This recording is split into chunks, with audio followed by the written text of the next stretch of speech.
Life is weird. Super weird.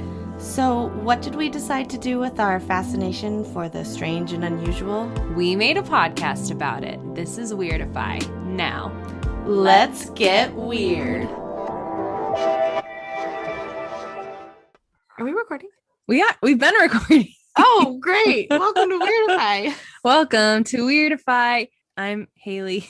And I'm Amanda. And we're trying out our first Zoom recording. This is oh my gosh, that's interesting. Right. I almost forgot. It felt so natural having you as a computer screen across from me instead of being all snuggled up with you. I know. Have you seen the episode of The Big Bang Theory where Sheldon's like sick in his bedroom? Yes, and so it makes like a robot and it puts his face on it. Mm-hmm. And he like rams the robot into Penny's door and is like, Penny, Penny, Penny. Oh, Sheldon. So yeah, Weirdify, socially distanced. My husband has COVID, so I'm shut up in our guest room and he is out in our living room. She has a makeshift Weirdifort. I do. This is it's not nearly as cool as the normal and Weirdifort. A plant. Yeah, it's really these pillows. I did bring a plant. I love it.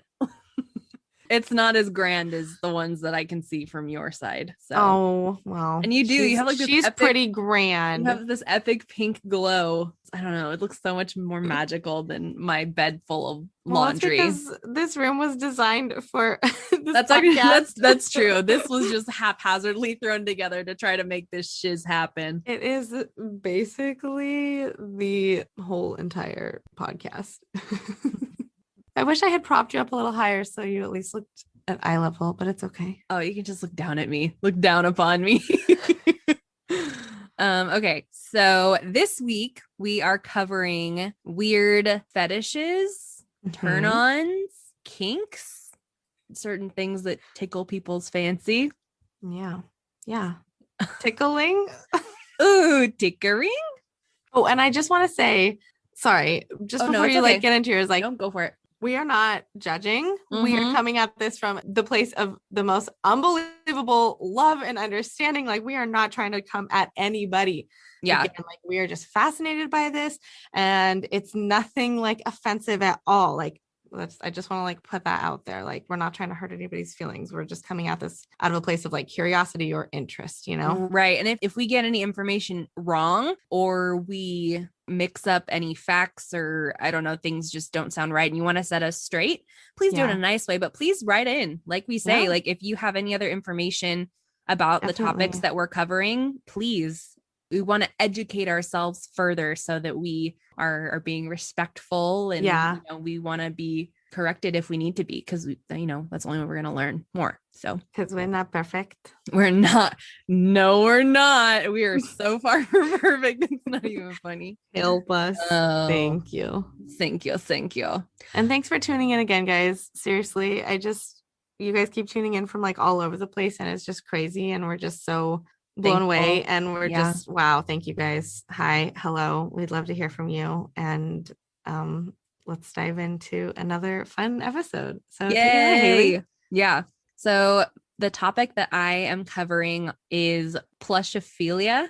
So there's two different things. You just probably heard Michael cough. Sorry. It's like it's a dry cough, but he literally just sounds like. No, he's pathetic. It is. He is just the most. It's true what they say about men and being sick. Like he's just the most pathetic person. Like he just curls up. Like I finished work today when I was working from home, and we keep tangenting away from my topic. But I came out after I clocked out, and he was wrapped up on the couch in a blanket. And I was like, "You're like a sexy little burrito," Aww. and he was like, "I'm a sexy little burrito." Oh my god. It's just really sad. I can see all of that happening exactly. Oh, by the way, did I show you this plant? You texted me photos. Okay. You say it's pink. I don't see the pink. It's pink behind. Oh, I see. Okay, got it. And the new growth is like pink. Pank. I forgot who sings it. Begonia. There's a song called, it's okay. There's a song called Pink, and the video has this chick and she's wearing vagina pants. Ew. What does that mean? And why? Can I screen share? Yeah, you can. Oh, I don't want Okay. to see this. Okay, fine. Oh, okay. Wait, hold You on. little Wait. perv. What are you gonna Wait. show me right now? No, Vagina it's not. It's not pants. pervy. It's not. It's not. Isn't that just called no pants? Sure. No. Oh, here we go.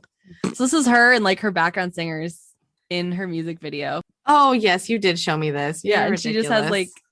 like vagina pants. Janelle Monáe.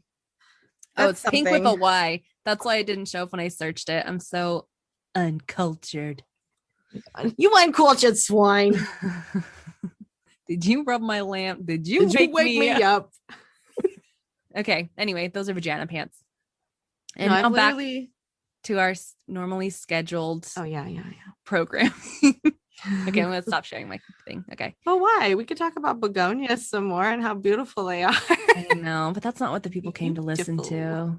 Huh? I said that's not what the people came for. All right, then tell us about plush. What is it? Plushophilia. That's the one. So what I was trying to say is I'm kind of lumping something else in with this. Okay. I'd say they kind of go hand in hand, but the people and that are part of these communities get upset when people lump them in together. So okay. So Haley's like, fucking you. I do what I want. No, I'm just stating that because I understand that they are two different things, but they usually, when talking about one, the other is mentioned, I guess is the best way to put that. Okay. So plushophilia is normally defined as a certain paraphilia, which a paraphilia is a sexual arousal from things, situations, behaviors, and objects that are not typically viewed as such. And it's a paraphilia involving stuffed animals. Okay. Put simply, plushophilia is described as a sexual attraction to stuffed animals or people in animal costumes. But I'm going to leave it at stuffed animals because that people in costumes aspect comes in later with the other thing. So yeah, sexual attraction to stuffed animals. People with plushophilia often self-identify with the term plushie. So they are called plushies. And I also read that plushies also refer to the stuffed animal itself. Okay. And not just like the person. Not just the person. Yeah. Okay. So many people like to use plushophilia as a broader term, referring to all who simply have an interest in stuffed animals, not just in a sexual way. So someone or a lot of people are consider themselves plushies, and plushophilia isn't necessarily just a sexual thing. It's just they're very into like collecting stuffed animals, you know, different things of that nature. And so they just consider themselves collectors and they can appreciate stuffed animals. They don't actually have like a sexual attraction to them, but there is also that other group of people on the other end of the plushie spectrum that do actually sexually desire stuffed animals. Gotcha. Okay. So kind of piggybacking off of that, there are two types of plushophilia. So there's the non-sexual. So where plushophilia is nothing more than a large interest in stuffed animals. The person could be a collector. They may have a lot of stuffed animals or simply enjoy playing with stuffed animals to relieve stress. Stuffed animals can also be used in age play, where one partner enjoys entering the mental state where they pretend to be a child. Okay. And it's mainly a form of stress relief. So gotcha. Kind of like other fetishes and kinks, people who lead one type of lifestyle like to kind of relinquish that control by, you know, putting themselves in a different mindset, or kind of on the opposite end of that, someone who has a career or lives a life where they're not so much in control, then they can kind of live out that fantasy. The other side of things is the sexual nature. And in my research, it actually kind of made sense in a weird way. So we start our journeys of sexual exploration at young ages as we're going through puberty, and we discover masturbation. So obviously, since sex shops are 18 and up, we don't have access to all of these toys that we are able to experiment with as adults, right? Right. So we usually turn to stuffed animals or pillows or, you know, kind of things that are quote unquote on hand. Gotcha. So the correlation between using stuffed animals for masturbation sometimes will continue into adulthood. Sexual and pornographic acts with stuffed animals is apparently known as yiffing. All right. Y-I-F? Yiff? Yep. Like I just imagine a fox barking, like yip, yip. Yep. Okay. Yep. I don't know if that's appropriate, but that's what, yeah. So right. YFF. And plushophilia can often be lumped in with the culture known as the furry fandom, which takes me into the second part of this topic, and that is furries. So furries are apparently a huge thing. Like, it's a huge community, and the term furry is used to describe a community of fans, artists, gamers, and role players who create an animal characteristic or their fursona that they can use to identify with and function within the furry community. Sometimes they'll wear costumes and other items such as animal ears or tails. You know, some people will clip the tails onto their belts or things like that just to kind of explore being that fursona in their everyday life. Okay. Some furries called therians believed to be animals trapped in a human form. There's another group called otherkin, which are very similar to therians, but theirs extends to mythical creatures also. So they feel like they might be a fairy or a unicorn or an ogre or things like that stuck in a human form. Similar to, I guess, the whole gender spectrum, feeling trapped in one's body. It's kind of essentially the same thing, but with an animal. Gotcha. So a furry fandom refers to a group of people who partake in the furry lifestyle, and there are actually furry conventions where the groups of people can get together. So the media and society has pinned furries to be groups of weirdos that like to rub up against one another, but that's not the case. Most seek to join the furry fandom simply to find acceptance in a place where gender, race, and other societal factors just don't matter. So they can just be kind of free to be whoever they want to be. And both plushies and furries often get, like I said, mingled together and are thought of synonymously, but that's actually incorrect. Plushies believe that their stuffed animals have personalities of their own that they can enjoy, and furries feel like they themselves are the animal character and behave as they believe the character would in real life. Gotcha. So I'm going to share my screen again. Okay. And we go and look at some furries. We'll look at the photos and you tell me what you think or what comes to mind when you see this. I don't need to look up plushies because it's essentially just stuffed animals. So imagine like a stuffed teddy bear or a stuffed unicorn or just, you know, just pretty standard. But these ones, these are furries. So they have like full on, it's essentially like cosplay. They put so much time and money and effort into building these costumes. Does this bring anything like to your mind looking at these? Like Disneyland? Yeah. Like, to me, they looked very Disney-esque. Not so much like the way characters are dressed up at Disneyland, but how Disney animation draws their characters, which I guess there has to be a little bit in all of us, because I know that it's not just me. I've heard it on talk shows. You and I have talked about it, how freaking attractive Disney draws their animals. Absolutely. Like 100%. Teenage Simba, facts. Adult Simba. Who's another one? Robin Hood. Non-Disney Balto, I think, is fine. So there has to be some element of, I don't know, appeal, like a tiny bit of like this culture in all of us, I guess. Not all of us, but whoever else feels that, because I know that there's more people out there. Right. But yeah, so those are plushies and furries. I didn't realize how huge it was. Like, I didn't know that there were conventions. I think I had seen this back in the day, probably like the early 2000s on a CSI episode. Anyway. Okay. I think I'm ready now. Are you sure? I don't know. I don't know. All right. Okay. So, I'm going to be talking about dendrophilia. One more time. Dendrophilia. I feel like I should have made a jingle for it. Dendrophilia. Uh-huh. Oh, okay. I wasn't sure. Can I tell you what I was going to do? Yeah, please. I was going to do sadomasochism. Okay. So like BDSM and S&M. Uh-huh. But it got really intense and I was like, plus there's a lot of like rape culture in it, and I thought it was gonna be a trigger for like a lot, you know? Yeah. So I switched to plushies and furries. That's what I was going to do.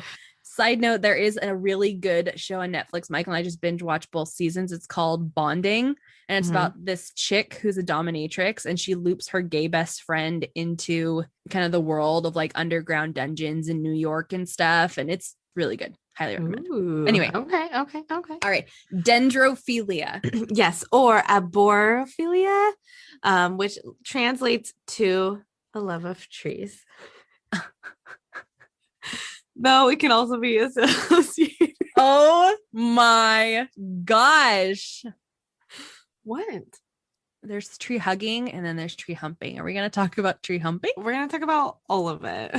Yes. Okay. I've never known this was a thing, but I guess there's a thing for everything. So please tell me more. Me either. So yes, let's get into it. Okay. So it's a love of trees, but it can be associated with shrubs and foliage, I guess. Okay. So we'll start off with obviously the fetish aspect, or at least like the people who are sexually attracted, because that's kind of why we're here. And that's, I mean, kind of the most interesting. So to kick it off, let's start with a quote from Thomas Gregor's 1985 book, Anxious Pleasures, The Sexual Lives of an Amazonian People. I have been able to find only 2 stories of masturbation, and in both, men are the principal actors. In one tale, we learn of a man who found a remarkably gratifying hole in a tree, which he began to use to the exclusion of his wife and girlfriends. In the second story, a man made an artificial vagina of leaves to which he became similarly attached. In both myths, the culprits were seen by the other villagers who hacked away the hole with an axe, tore the leaf vagina to shreds. And sorry, I'm just imagining a leaf's vagina. Sorry, man. I'm Oh, sorry. man. Yeah. So, okay, where's the leaf vagina part? Tore the leaf vagina to shreds. Okay. In both stories, the masturbation behaved as if their leafy companions had been real women. They wailed for the deceased plants, cut their hair short, and took off their belts as a symbol of mourning. So to make it easy, we're just going to say that consent lies in the eye of the beholder. Okay. Consent with trees is gray. Okay. Consent with trees because they're living things. Yeah, because it's hard to determine what consent is with a tree. Like if you're gonna stick your dick in a hole in a tree, and like people are like, well, does the tree want that? No, I'm serious. This is a thing. No, totally. What I'm picturing in my mind is like in Avatar, where they're like little braids. They like mind meld with all of the animals and plants. Yes. That's what I'm imagining. And they have this like insane connection with everything. That's what I'm picturing. Okay. So consent is in the eyes of the beholder, you said? I'm just saying for simplicity reasons, we're just saying consent is in the eye of the beholder. Okay. Like I'm not here to judge you and say I know what a tree giving consent looks like, because I don't. Got it. Got it. Okay. So yes, people who have this preference might actually have sex with trees using holes, rubbing against it, whatever your imagination can do. In 2009, there was actually a man in Scotland that got banned from a public park for having sex with a tree. People will also honor trees as a phallic symbol, which I'm like, dang. They're tall, they're long, dark and handsome. Yeah. Like the redwoods, just keep going. Yeah. They make you feel safe. They make you comforted. They're also kind of menacing in a way. So phallic-y, them trees. There is even a live journal support group online for peeps with this preference to talk to about. They can post pics about trees. It's not like tree porn. Yeah. It's just like, hey, let's talk about trees. We all really fucking love trees. I will say, when doing my research too, there is a forum or like a chat group or a support group for everything. Seriously. Everything. Yeah. It's so good because furries and stuff, ones that do like the furry aspect in a sexual nature, kind of like people putting, I don't know, doing stuff to trees, they'll like cut holes in their costumes and like have sex that way and do things that way. So yeah, there's a forum for everything. Which I think is kind of cool because Totally. I mean, everybody's got their thing. So at least there's some people you and can if you bat think around. your thing is like super different and super weird, it probably, I don't know, some people I'm sure feel like awful about it or they're ashamed. And it's like, no, there's more people out there, which is why we started this podcast, because we're like, there has to be other people that like weird shit. Yeah. And that just are so fascinated and interested.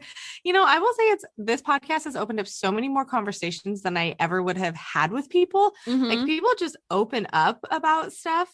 And it's pretty cool because it's like, well, yeah, this is what I want to hear. But usually you have to kind of like get in a little bit before people are going to be like, oh yeah, I have this like crazy premonition you might want to talk about on your podcast. And I'm like, whoa, that's not something you just like bring up at the dinner table, you know? So it's very cool because I've got to hear a lot of crazy stories already that I wouldn't have been able to hear if it wasn't for Weirdify. Yeah. So we're a forum for weirdos, but yeah. So there are forums. That was the idea. So there are forums and support groups for people who have say it one more time. Dendrophilia? Dendrophilia? Didn't you say there was another term? Or like aborophilia or borophilia? Aborophilia. Okay. All right. Arbor is what I'm thinking. Yeah. Like arbor is like plant, I think. I don't know. Okay. All right. Go for it. Yeah. Sorry. Okay. Forums. So yeah, on these forums, you can post pics about trees. People post poems about trees. There's a person asking if sandpaper made it an abusive relationship for the problem of splinters. So if you're into that, go there. Ooh, splinters, using sandpaper. Using sandpaper for the problem of splinters. Oh, Is it abusive? Is it abusive if I use sandpaper for the problem of splinters? Does that make it an abusive relationship? Got it. There's been short stories written about this preference. There are even YouTube videos on it. There's several pop culture references. And while neither of these are definitive examples, I just kind of wanted to mention both because they kind of kept both popping up. And I just think that they're worth mentioning. So in 1981, the film Evil Dead, there was a tree possessed by demons that comes to life and ends up sexually assaulting a woman. So normally you would have an arousal with a tree and you would seek out a tree, not a tree sexually assaulting you, if that makes sense. Right. So it's not like a very clear depiction of dendrophilia per se, but it's interesting that there's a movie that literally depicts like a human having sex with a tree. There's also a music video by a band called Metronome, and I watched the music video. It's a little odd, you know, watch it if you want. There's a man living in the forest and he's like tattered, been out there for a while, you know, dirty clothes, dirty face, whatever. And he makes a person out of twigs and branches and leaves. And then he's like laying down like next to this and like the shot is up above them, you know. Does that make sense? Yeah. Like he's holding hands with it. Like the overhead. Yeah, exactly. There's an overhead shot of them like holding hands because obviously this thing can't move. Right. And there's then another shot of him like humping it or like gyrating on it, basically, like having sex with it. Okay. And then the thing kind of like comes to life. Anyways, that's kind of that whole thing. So that's not necessarily an example either, because like the arousal might have come from like missing a human being. But again, just an interesting thing. You just don't really see that a whole lot. There's also a book called Unusual Sex Practices. That's the one by Brenda Love, where she talks about dendrophilia. And she actually suggests that trees were a symbol of fertility in ancient cultures. And men would ejaculate onto them on holy days. So maybe it's not even like all that crazy because our ancestors would be doing it. So then scaling back from, you know, having sex with a tree, there are people that enjoy having sex near a tree, but not necessarily involving the tree on that physical level. So it doesn't have to be like actual sex, but just being around the trees can be arousing. And then there's the people where it's like not sexual at all, where it's just like, I just love nature. And they're not physically attracted, sexually attracted, nothing like that. And the modern day term for that, as you put it so plainly in the beginning, it's a tree hugger. Hi, Amanda. I identify as. Hello, Amanda. We support you. Yes, thank you. Some just have a deeper connection with trees and nature in more of like a nurturing, like I want to protect you kind of a way. I don't know, like if somebody's gonna just set out to like draw a tree or like paint a tree or just hang out with some trees under the shade because like we love some trees, but it's not sexual. Right. There's not like any research about this, so it's hard to say how many people this kind of affects and to what levels and to what degrees. And I saw an interesting question too, where it was like, do people have like a preference of trees? And the answer was, I don't know. And there's just not a lot of research that's been done about it. Like if you prefer eucalyptus over a pine tree, or I don't know. Yeah, because there's certain trees that have different barks and different thicknesses and different leaves and different 100%. Heights. Yes, exactly. So I mean, just unless like they're tree inclusive. I don't know. Maybe they don't have a preference. All trees matter. All trees matter. Oh God. Okay. Oh man. So it's hard to put any kind of numbers or percentages to this, preference. But there are absolutely people who enjoy down with some trees, near some trees, and if that's their thing, there's a tribe for you. So I have to know, would you have sex with a tree? Or should we leave that out of the podcast? But she got there, ladies and gentlemen. Wonderful. Oh man. Just took a minute, guys. Fascinating. I didn't even know that was a thing. It's totally a fucking thing. Yeah, absolutely. There's a YouTube video of people like making out with trees, and it's totally a thing. Interesting. People are into it. I mean, I guess I get it because like there were plenty of I forgot what they were called, druids. Steven would know. Like the ones in Hercules where Phil's like chasing after them and one turns into a tree and one's turns into like a bush or a waterfall or whatever. I think that they had more of a human form, or they would actually like walk amongst humans and not be noticed. And then they would go out into nature and then all of a sudden it would turn into a tree. I'm pretty sure there's a bunch of different like myths about that. But so maybe they see that. I mean, it goes, like you said, it goes back thousands and thousands and thousands of years, like this deep love for trees. Yeah, absolutely. They give us so much in so many ways. So I guess I get it. It's like if they don't, people truly, I don't know, I was gonna say like Pandora, Avatar. That's it. Pandora's a place. Sorry.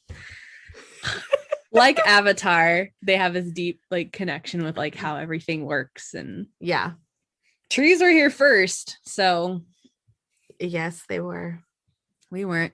We were just we were sprinkled in and then just ruined everything. Said the truth. Well, thank you so much for listening, everybody. Yes, we love all of you and accept any fetishes that you may have. Right. The ones about we your spoke weird about. Fetishes. And if you have more information about the ones we spoke about, I mean, we'd love to hear more, or just in general what you're into. And absolutely, again, you are supported here, and this is a little safe haven for you. And so we're just looking to educate ourselves in more ways about everything else that's out there. So write us in your weird stories. Weirdify podcast at gmail.com. Or you can go to the make contact page on our website, which is weirdifypodcast.com. And you can find us at Weirdify Podcast on Twitter and Instagram. And you can also follow our Facebook page. That's everywhere. At Weirdify Podcast. At Weirdify Podcast. Anything else that you have to say? Have a great week. Please be safe. Please be healthy. Yes. Thanks again to Amanda's mom and to all the healthcare workers that are really trying so hard and doing everything that they possibly can. Absolutely. We took Michael to the doctor, to get tested and all of that fun stuff. They were just there. They were ready. They got him in, got him out. They were super helpful. And I mean, obviously I couldn't go in. I just was sitting in the car waiting, but please be safe, everybody. Absolutely. It's still prevalent. Wash your hands. Wash your hands. Wear your masks. Yeah, we're so grateful for the healthcare workers. So grateful. Yeah, stay healthy. If you're enjoying the podcast, give it a rate. Like, give us some stars, leave us a little review. It would help show us to more people enjoying it. That would be helpful to us. Yeah, give a little comment and a little whistle. Say hi. Woohoo. Say hi. And until then, guys, I guess keep it weird.